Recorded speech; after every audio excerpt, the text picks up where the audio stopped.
ولا تنکحوا ما نکح آباؤکم من النساء الا ما قد سلف، اور جو تمہاری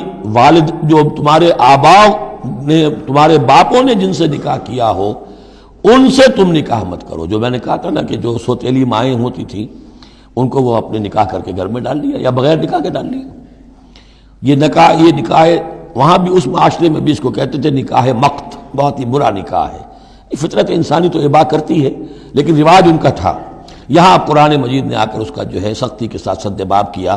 وَلَا تَنْكِحُوا مَا نَكَحَ آبَاؤُكُمْ، جن عورتوں سے نکاح کیا ہو تمہارے باپوں نے ان سے نکاح نہ کرو، من النساء الا ما قد سلف، سوائے اس کے کہ جو ہو چکا، انہ کان فاحشۃ ومقتا، یقیناً یہ بڑی بے حیائی کی بات ہے اور اللہ تعالیٰ کے غضب کو بھڑکانے والی ہے، وساء سبیلا، اور بہت ہی برا راستہ ہے۔ حرمت علیکم امہاتکم، حرام کر دی گئی تم پر تمہاری مائیں، نمبر 1، وبناتکم، تمہاری بیٹیاں، واخواتکم، اور تمہاری بہنیں، وعماتکم، اور تمہاری پھوپھیاں، وخالاتکم، اور تمہاری خالائیں، وبنات الاخ، اور بھائی کی بیٹیاں یعنی بھتیجیاں، وبنات الاخت، اور بہن کی بیٹیاں یعنی بھانجیاں، وامہاتکم اللاتی ارضعنکم، اور تمہاری وہ مائیں جنہوں نے تمہیں دودھ پلایا ہے، واخواتکم من الرضاعۃ،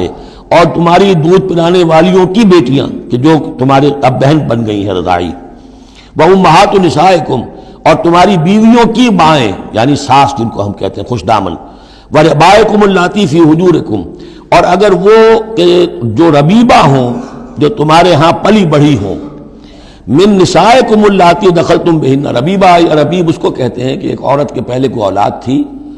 آپ نے ان سے شادی کی ہے تو وہ اولاد بھی ساتھ لے آئی ہے، اب وہ آپ کی بیٹے بیٹیاں ہی ہو گئی آپ کی، لیکن وہ آپ کے حقیقی بیٹے بیٹیاں نہیں، ربیب کہلاتے، ربیب اور ربیبہ، تو وہ ربیب اور ربیبہ بھی حرام ہیں اگر اس جو ماں ہے اس کے ساتھ مقاربت کی ہو، اگر اس کے ساتھ تعلق زن و شہ ہوا ہے تو پھر وہ ربیبہ جو ہے بچی جو آئی تھی اس کے ساتھ وہ بھی حرام ہو گئی، لیکن اگر کسی وجہ سے بغیر اس کے کہ ان کے ساتھ کوئی جنسی تعلق ہو، طلاق ہو جائے تو پھر اس ربیبہ کے ساتھ نکاح ہو سکتا ہے۔ وَرَبَائِبُكُمُ اللَّاتِي فِي حُجُورِكُم مِّن نِّسَائِكُمُ اللَّاتِي دَخَلْتُم بِهِنَّ، جن سے تم نے صحبت کی ہو، ان کی جو بیٹیاں ہیں سابقہ شوہروں سے وہ حرام ہیں، فَإِن لَّمْ تَكُونُوا دَخَلْتُم بِهِنَّ، اور اگر تم نے ان سے صحبت نہ کی ہو، فَلَا جُنَاحَ عَلَيْكُمْ، تو پھر کوئی حرج نہیں ہے۔ وَحَلَائِلُ أَبْنَائِكُمْ، اور تمہارے بیٹوں کی عورتیں یعنی بیٹوں کی بیویاں، بہو جن کو ہم کہتے ہیں تمہاری بہو ہیں، الَّذِينَ مِنْ أَصْلَابِكُمْ، لیکن بیٹے وہ جو تمہارے اپنے صلب سے ہوں، اپنے صلبی بیٹے، منہ بولے بیٹے کا معاملہ نہیں ہے۔ وَأَن تَجْمَعُوا بَيْنَ الْأُخْتَيْنِ، اور یہ بھی تم پر حرام کیا گیا ہمیشہ کے لیے کہ بیک وقت دو بہنوں کو جمع کرو ایک نکاح میں،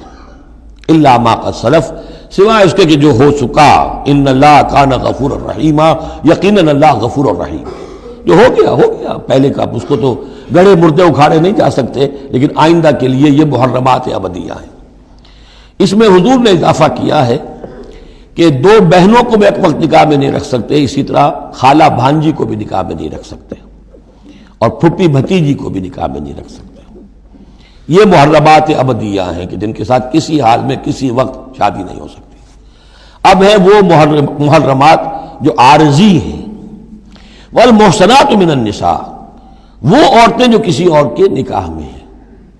اب یہ اس وجہ سے کہ وہ اس کے نکاح میں ہیں آپ پر حرام ہے۔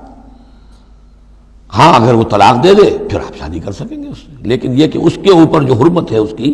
وہ حرمت ابدی اس نوع کی نہیں ہے جو اس آیت میں جو بیانات ہوئی، بلکہ یہ کہ وہ تو کسی اور کے نکاح میں ہونے کی۔ محسنات، حسن کہتے ہیں قلعے کو، جو قلعے میں ہیں، پہلے ہی ایک خاندان کے قلعے کے اندر ہیں وہ، اور شوہر والیاں ہیں، الا ما ملکت ایمانکم، سوائے یہ کہ ان میں سے کوئی تمہارے ہاں کنیز بن کر آ جائے۔ اب ظاہر بات ہے جنگ ہوئی ہے، وہ عورتیں جو ہے مشرک مردوں کی بیویاں ہیں، وہ لونڈیاں بن کے آ گئی ہیں، تو اگرچہ وہ بیویاں ہیں مشرکوں کی، محسنات ہیں اس معنی میں، لیکن وہ لونڈی کی حیثیت سے آپ کے لیے جائز ہوں گی۔ کتاب اللہ علیکم، یہ اللہ کی کتاب ہے، حکم ہے، فرض ہے تمہارے اوپر۔ وَأُحِلَّ لَكُم مَّا وَرَاءَ ذَلِكُمْ، اب اس کے علاوہ تمہارے لیے تمام عورتیں حلال ہیں۔ تو آپ نے دیکھا